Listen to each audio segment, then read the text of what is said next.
सीधा सवाल है कि इस बार के विधानसभा चुनाव 2025 में जनसुराज क्या गुल खिलाएगी, कितने सीटें जीत कर आएगी, प्रशांत किशोर की मेहनत का फल क्या निकलेगा।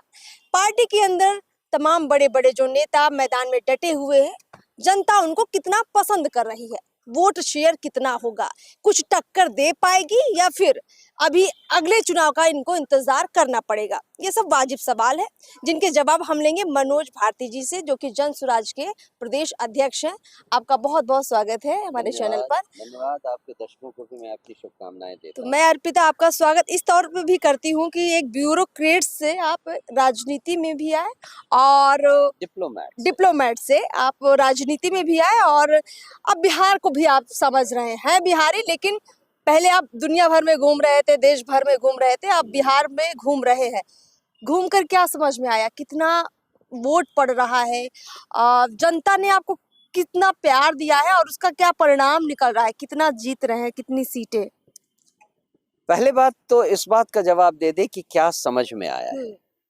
बिहार का हूँ, बिहारी हूँ, तो बिहार आता जाता हमेशा रहा हूँ और बिहार की स्थिति से बहुत परेशान था, मेंटली भी और इमोशनली भी। ऐसा लगता था कि दुनिया में जो कुछ हमने देखा है वो बिहार में क्यों नहीं हो सकता है, वो पटना में क्यों नहीं हो सकता है।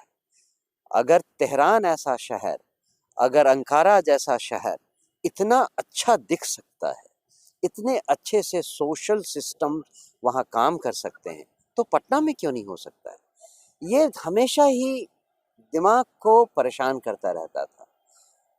कारण मालूम था, कारण भी देखा था, उसको भी मैं समझता था, एक पढ़े लिखे शिक्षित आदमी होने के नाते सब कुछ समझता था। लेकिन यहाँ आने के बाद उसको फर्स्ट हैंड महसूस करने का मौका मिला, देखने का मौका मिला कि गांव में क्या हो रहा है, गांव में लोग कैसे एक दूसरे से रंजिश रखते हैं, कितनी छोटी छोटी बातों पर लड़ाइयाँ करते हैं, कास्ट और धर्म और इसके बेसिस पे कैसे अलग अलग टोले बटे हुए हैं, एक ही गांव में टोले बटे हुए हैं कास्ट लाइन पे। ये मतलब it's unthinkable for a foreign country. किसी भी आप पिछड़े से पिछड़े देश में चले जाइए, वहां पर इस तरह का एक विलेज में, एक गांव में ऐसा डिवीजन देखने को नहीं मिलता। ये जो सच्चाई है इसको हम झुठला नहीं सकते।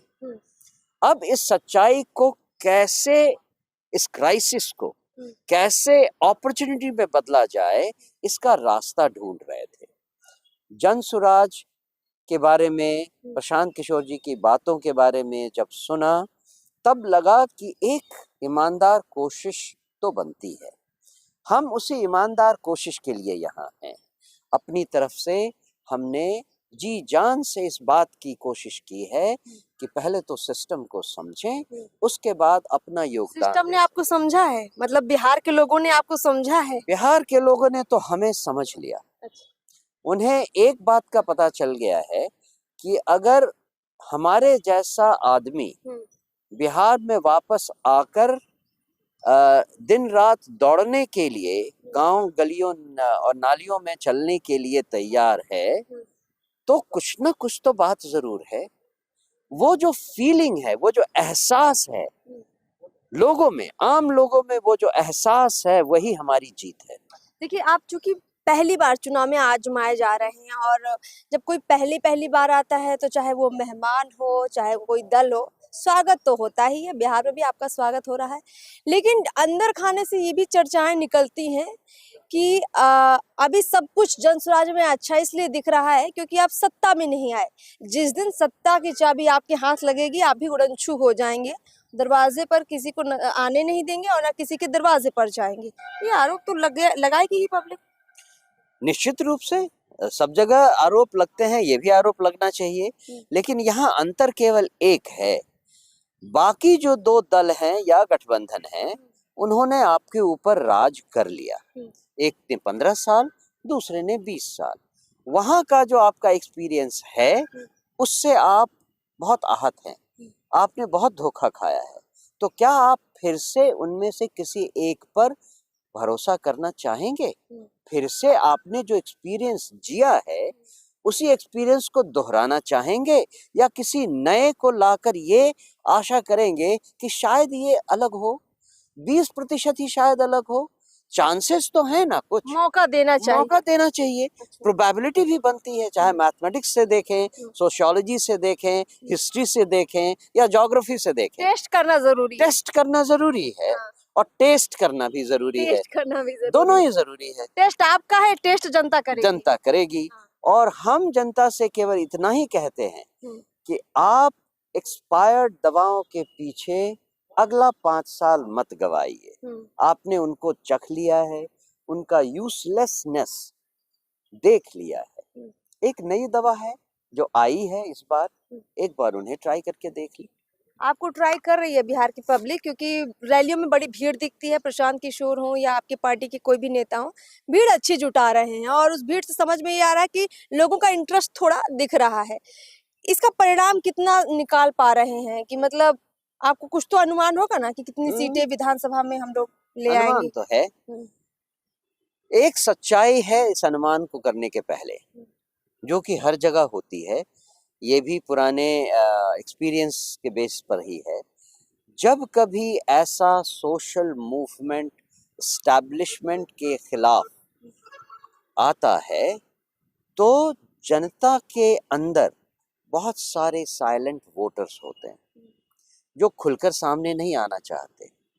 यही हाल आज बिहार का भी है। बहुत सारे लोग ऐसे हैं जो खुलकर सामने नहीं आएंगे, लेकिन हैं वो हमारे साथ। ये तो हमने खुद फर्स्ट हैंड, अभी पिछले 8 दिनों में लगभग 16 कॉन्स्टिट्यूएंसी घूम चुका हूँ।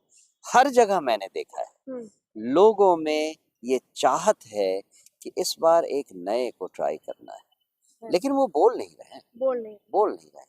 फिर दिक्कत हो जाएगी समाज में जाने में। समाज में उनके जो बाहुबली लीडर्स, अभी तक तो बाहुबली ही हैं। समाज, हाँ, तो उसमें तो दिक्कत उनको होगी। क्या बिना बात के दिक्कत मोल लेना। मतलब जबान पे बीजेपी भी हो सकता है, जबान पे राजद हो सकता है, पर दिल में जनसुराज है। बिल्कुल, कई लोग ऐसे हैं। बिल्कुल है। और हमने तो उनको खुलकर कहा है, चुनाव के 2 रात पहले या 1 रात पहले आपके पास बहुत लोग आएंगे, मुर्गा भात खिलाने, 2000 रुपए भी देंगे, 2 पाउच शराब भी पिला सकते हैं। शराब भी मिलेगी शराबबंदी के जमाने में। यहाँ तो ऑर्डर पे शराब मिलती है, दुकानों में नहीं मिलती है। तो आप सब कुछ कर लेना, पैसे भी ले लेना, मुर्गा भात भी खा लेना और जो पिलाते हैं वो भी पी लेना।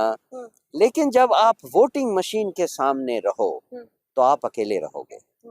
और उस समय सोचना कि जो जिल्लत की जिंदगी आपने जी है या आपके माता पिताओं ने जी है, क्या वही जिंदगी आप अपने बच्चों को देना चाहेंगे? मनोज जी माफ करिएगा, लेकिन एग्जैक्ट ये बयान आम आदमी पार्टी के केजरीवाल से मैच हो रहा है। अब क्या कहें इस पर हम? हाँ, तो केजरीवाल जी को भी ऐसा कुछ कहते थे, मतलब हाँ, नहीं बिल्कुल सही है। नई पार्टी होगी तो ये तो कहेगी ही। नई पार्टी होगी तो कहेगी कि भाई हमें वोट दो, वो वोट कटेगा किसी न किसी पार्टी से, फिर उनको वोट कटवा कहा जाएगा। कहते थे कि आप पैसा ले लो, सब रख लेना और लास्ट में वोट हमको दे देना। और लोगों ने दिया भी था दिल्ली में, ऐसा नहीं कि नहीं दिया था। चूंकि वो कारगर होता है। आप किसी भी एस्टैब्लिशमेंट से, किसी भी एस्टैब्लिश्ड सत्तारूढ़ दल से खुलेआम तो झगड़ा मोल ले नहीं सकते हैं। तो आपको कोई न कोई हथकंडा तो अपनाना पड़ेगा। रणनीति, कूटनीति है ये, डिप्लोमेसी है ये, डिप्लोमेसी। पब्लिक डिप्लोमेट हो जाए। चलिए, मनोज जी ने डिप्लोमेसी जनता को भी समझा दी है। अब देखते हैं उसका कितना असर निकलता है। बहुत बहुत शुक्रिया हमसे बातचीत करने के लिए। बड़ा कीमती वक्त आपने निकाला है, चुनाव का समय है। बहुत बहुत शुक्रिया आपका। धन्यवाद। तमाम दर्शकों को भी बहुत बहुत शुक्रिया। नमस्कार।